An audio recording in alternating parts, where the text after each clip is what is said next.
So you're probably wondering where what? If you had told me when I was 13 that I would give away $1 million in a single video, I just wouldn't have even known how much money that was. I would have been like, is that more than $100? I mean, $50 was a lot to me back then. I just from a small town, relatively small town in North Carolina. Just grew up with my brother. My mom raised us. Nothing too crazy. As weird as it sounds, especially when I was younger, I really didn't like being around people. And I have a very obsessive personality. When I like something, it just consumes my life. My first instance of that was probably baseball. I didn't want to do anything else.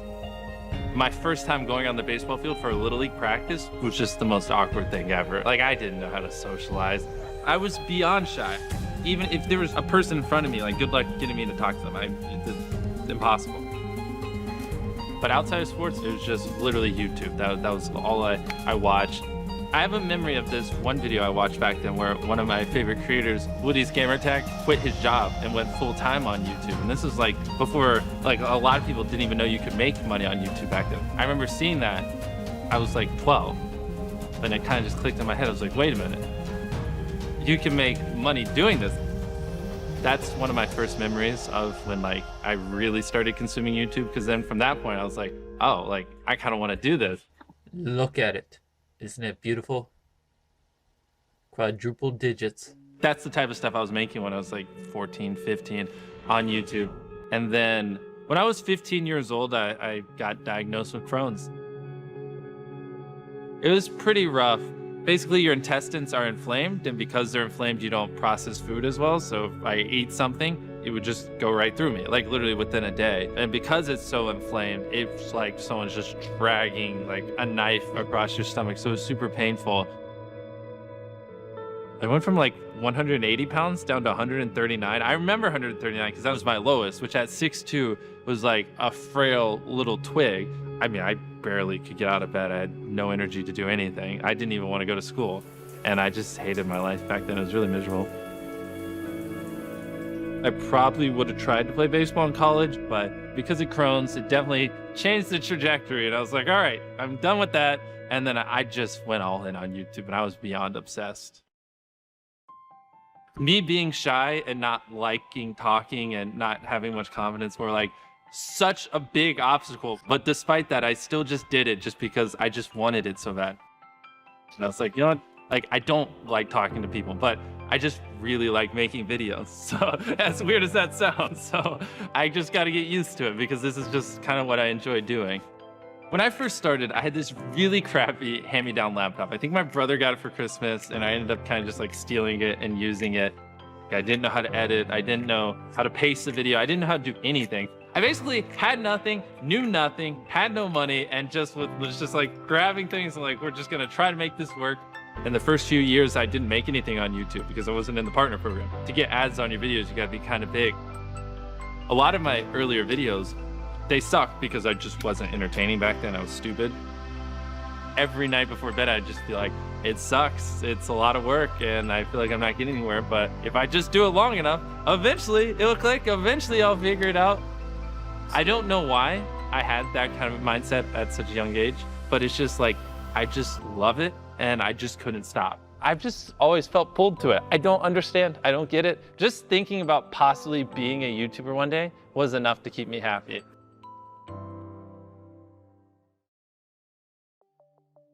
I never wanted to go to college. My whole goal in all of high school was to never go to college. I was just like, if I can just make enough money before high school is over, I can just do this. That's where I like doubled, tripled, quadrupled down on YouTube. I'm like, oh, I'm still only making a few bucks a day. Like, we got to figure this out. So I went, but I just stopped going to classes and I just didn't tell my mom. And I would film videos while I was at college is what I would tell her. But somehow when I got there, maybe I just got a big spark of motivation and went harder. But that's when things actually clicked and like my viewership did start going up quite a bit. So like in that first month of college, I did start making enough money to move out. Probably like $1,000 a month or something. I would wake up, work on videos, and then I'd go to bed. That's where I just went hyperdrive. It's definitely where I got really weird with it. I'm about to count to 100,000. To be honest, no one on YouTube has ever done something that stupid, just counting for 40 hours. Let's 1, 2, 3, 4. It garnered a ton of attention.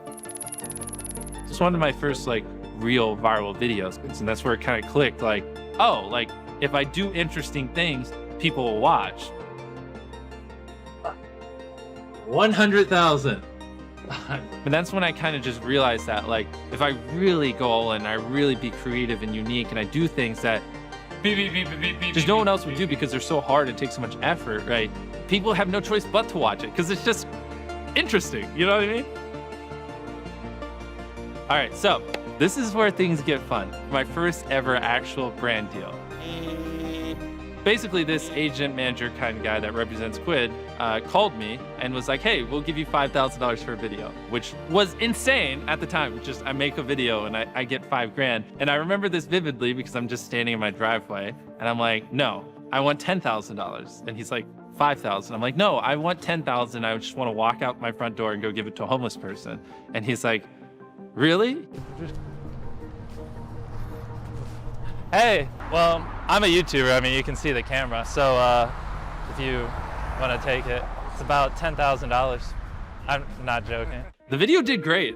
Obviously, the guy was happy, Quid was happy, I was happy. And since it did so well, I literally took that money and I did another one.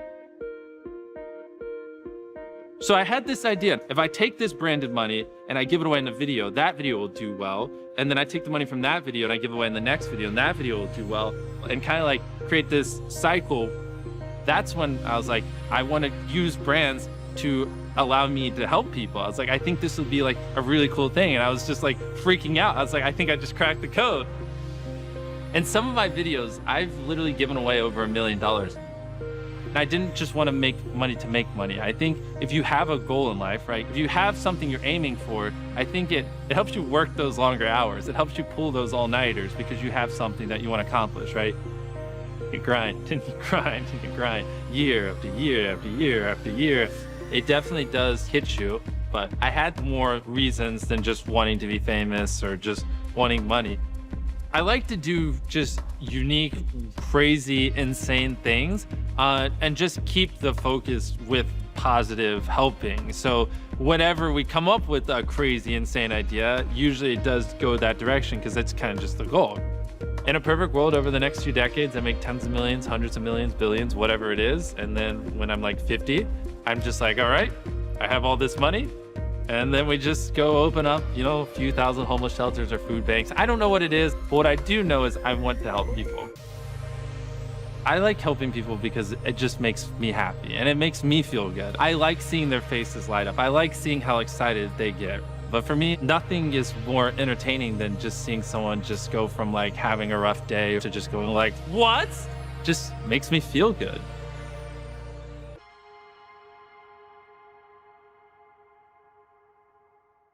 I was offered $5,000 for a video, but this was when I was like 19. I was like, double it, and I'll walk outside and I'll give it to a homeless person. And they're like, no, you won't. And I was like, double it. And I was like pacing around my neighborhood for 3 hours, convincing this guy, like on the phone, just double the money. I promise the video will go viral and I'll give it to a homeless person. I was like, $10,000 just looks better in a title. It'll get more views. I promise your app will do better. A lot of times people, oh boy, it's like they think their videos are better than they are, honestly.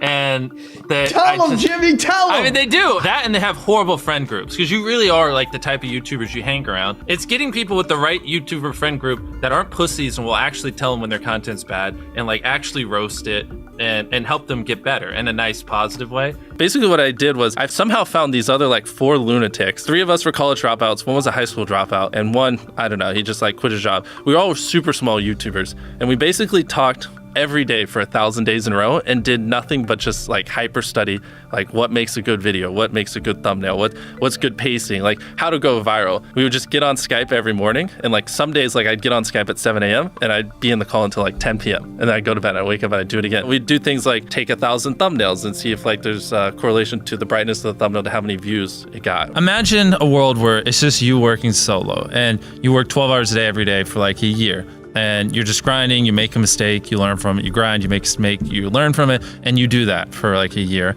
And then imagine a different world where you have 4 friends who are also equally grinding in something similar. Friend number 1 makes a mistake on Friday, he teaches the other 4 people. Friend number 2 makes a mistake the next week, teaches everyone. And then like you're all learning from each other's mistakes. You're all constantly studying 24/7 and downloading each other. Like after a year, you're like 2 years ahead of the guy who was just solo. Do you frequently go that far out of your way to capture the thumbnail? Yeah, I mean, of course, everyone should. If people don't click, they don't watch. So you want to give them something to click. Something a lot of people forget is like unsuggested on phones, thumbnails are really fucking small. So like people are editing thumbnails full blown on their computer. And when you shrink it down, you can't see. We try to all around be above the rest. Anyone can clickbait, but do you actually like deliver on it? We say we put 100 million Orbeez in the backyard, we put 100 million Orbeez in the backyard. Your title and thumbnail set expectations. Like what you're saying is like, I like bananas. And what you need is, bananas are the best goddamn food on the planet. Like that's the type of opinion you need. Like you need something like, how to get 100 million views on YouTube, or not even that, that's not strong enough. You need something that makes people go, what the fuck? What the fuck did he say in that video? What the fuck? I need to know. At the very beginning of the video, to minimize drop off, you want to assure them that those expectations are being met. If you're putting 1 million Orbeez in a pool, don't start the video with you shopping for, you know, your mom's birthday present. At the beginning of the video, just say, this is 100 million Orbeez. We're gonna fill this pool and this entire backyard with them. Match the expectations, and then you want to exceed them. So you want to assure people that what they clicked on is what they're getting, and then blow their mind and be like, but you're also getting even more. Anytime you say the word algorithm, just replace it with audience. The algorithm didn't like that video? No, the audience didn't like that video. If I wasn't retaining a viewer, just would it make sense for you to promote it? Why would you promote a 10-minute video that people watch on average a minute and a half? I mean, every video, even the stupid ones, I learned something, you know, and that's something I try to make a very big point of, is like, no matter how bad we mess up, like we sometimes have videos that have horrible retention. It's just like, as long as you learn from it, it's not the end of the world. Every YouTuber says it. It's like, no one will ever be able to replicate my style. I gotta edit it. But newsflash, someone can. It's actually not as difficult as you think. It was good that I got a really strong foundation on how YouTube works and how the style of videos I wanted and everything before I scaled up the team, if that makes any sense. I just want to make sure that's clear, because I've seen people try to build the team without foundation and knowing how to do well. I know that if we film this video, it will do well, just because I've spent a decade of my life hyper obsessing over YouTube and I have a good pulse on it. But if you didn't have that, then you wouldn't know. Like, you wouldn't be able to spend $4 million on a Squid Game, because you might lose $2 million and then you can't pay your people. But of course, yeah, if I didn't have these people, I couldn't do half the stuff I do. For the last like 8 or 9 years, like every dollar I've made, I just spent it the next month on content. And I just did that every single month, and it just kept getting bigger and bigger, and here we are. Since I was 13, there probably hasn't been a single hour that's gone by that I've been awake where I haven't thought about YouTube. Like, I'm just focused on making the best videos possible, period. I don't care about making money. I don't care about time. I don't care about anything. I just want to make the best videos on the planet. Literally all the algorithm does is reflect what the people want to a T.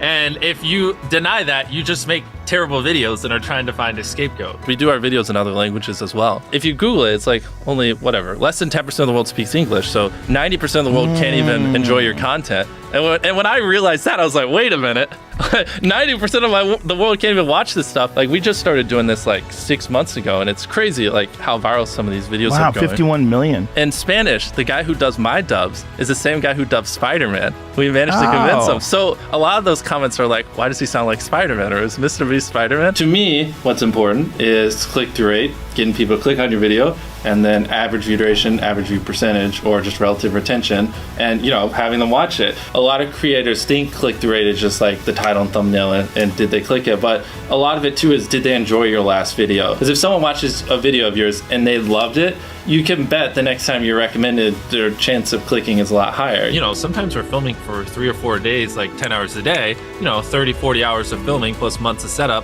whereas most creators probably film for a couple hours and set up for a day. Outside of just filming, I mean, we brainstorm video ideas, I mean, relentlessly, hours every day. By always doing all those things, it just distinctively sets it so far apart that it's basically in my head, it's like, why would you not watch it? Viewers aren't stupid. They can tell when you half ASS, I don't know if I'm allowed to curse, a video, or if you like really put in effort. And like if they can tell you're putting in a lot of effort, they're gonna be more likely to click on future videos. And that snowballs. And because once you build that trust, they get to a point where it doesn't matter what you upload. They just know it's high effort and they just know it's great. And they're just conditioned just to watch because you have a good track record. And so with filming, it's just like trying to make sure we're doing everything we can, no matter how expensive it is, no matter how much time it takes, to make the best video possible. A lot of people, if they gave away 100 grand, they would make a huge deal about it. But sometimes we're just like, yeah, here's 100 grand. Like, thanks for watching, bye. Doing it that way makes it more fun and just more interesting. So I like to keep a little bit of it mysterious because I think that's what people enjoy. A lot of people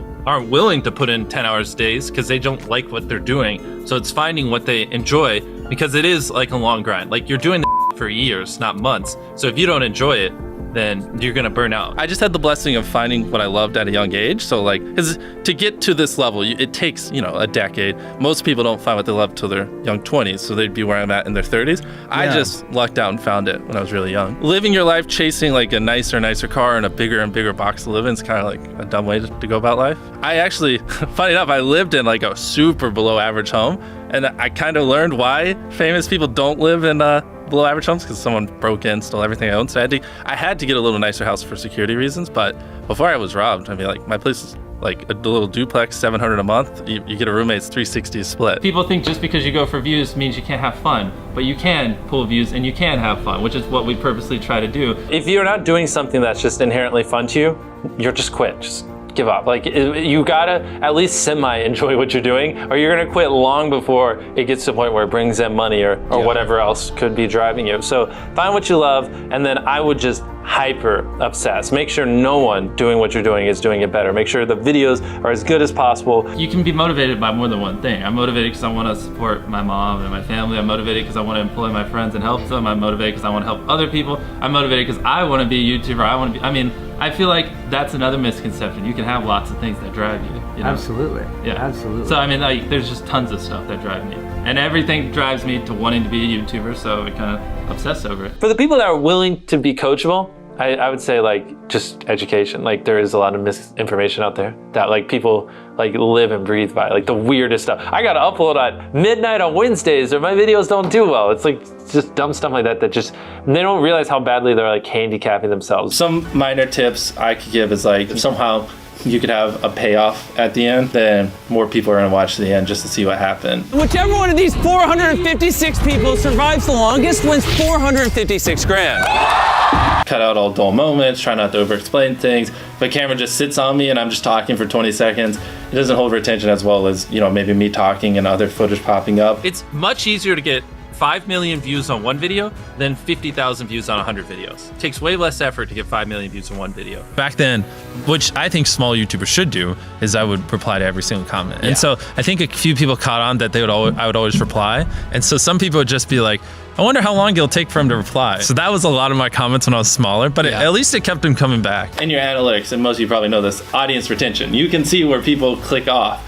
Just literally go through your last 50 videos, write down where everyone clicked off, and then just don't do those things again. But wait a minute, MrBeast. What if I don't know how to actually improve my average view duration? How do I know where to start? What if I'm just a noob? Well, in order to better retain your viewers, it's first helpful to have a really deep understanding of how they experience YouTube, to put yourself in their shoes. And in this video, I explain 5 simple steps that will help you do just that. Check it out.